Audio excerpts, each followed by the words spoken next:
awalnya saya mengeluh ke mama capek ya karena kuliah itu padat banget. Kebetulan sekarang juga lagi ngambil S2, jadi tugasnya itu banyak. Nah, sama mama dikasih coba untuk minum Brain King. Kuliah misalnya dari pagi gitu ya, dari pagi itu sampai seharian, misalnya sore jam 7 gitu biasanya itu udah capek apalagi untuk mikir gitu kan. Nah, sekarang pas minum itu saya cobain bisa sampai jam 12 malam itu masih fokus untuk ngerjain tugas. Itu saya juga sendiri, wah bisa masih fokus nih. Sakitnya itu sakit seluruh badan.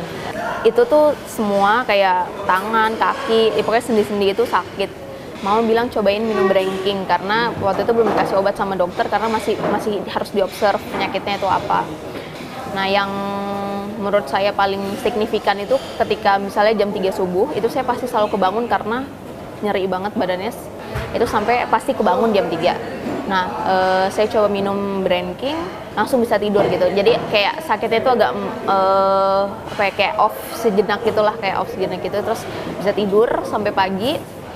Seminggu dari saya sakit itu, saya kena Bell palsy, jadi kayak stroke di bagian muka sebelah kiri itu nggak bisa digerakin, alis, mulut sampai lidah itu nggak bisa digerakin. Nah, ke dokter syarafnya juga bilang masih belum bisa dikasih obat karena ini masih harus diobserv penyakitnya seperti apa. Jadi saya tetap waktu itu saya minum Brain King dan saya juga minum stem cell sih. Saya udah minum stem cell dari awal juga, itu sehari 2 kali. Kata dokternya mungkin ini Bell palsy sekitar 4-6 minggu gitu ya. Sekitar 3 minggu itu muka itu udah bisa gerak lah.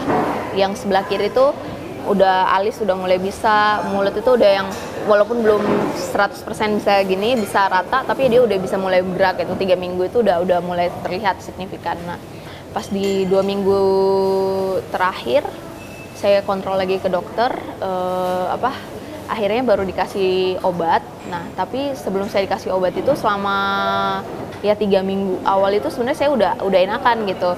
Nah, tapi karena emang dokter bilang ini harus tahu apa penyakitnya, jadi saya tetap balik ke dokter untuk cek kontrol dari situ baru dikasih obat karena ternyata ini autoimunnya seperti itu. Sekarang itu saya udah kurang lebih konsumsi selama 1,5 bulan ya. Nah, karena udah fisiknya udah mendingan, udah bisa beraktivitas kurang lebih hampir seperti yang normal lagi, itu saya akhirnya minum Brain King-nya itu sehari 2 kali, kemudian untuk stem cell-nya saya minum sehari sekali. Nah, di stem cell itu juga ada manfaatnya sih, saya ngerasanya di muka itu jadi yang tadinya tuh jerawatan banget, itu udah berkurang, malah sudah kinclong lagi sih sebenarnya sih ngelihatnya kayak gitu ya, jadi udah lebih bagus kayak gitu. Nah, untuk teman-teman yang mungkin gejalanya atau sakitnya hampir kurang lebih seperti saya, mungkin bisa dicoba Brain King dan stem cell karena saya sudah istilahnya mencoba itu sendiri dan itu bermanfaat kepada saya gitu. Jadi saya mungkin share ini supaya teman-teman yang lain itu juga bisa mencobanya.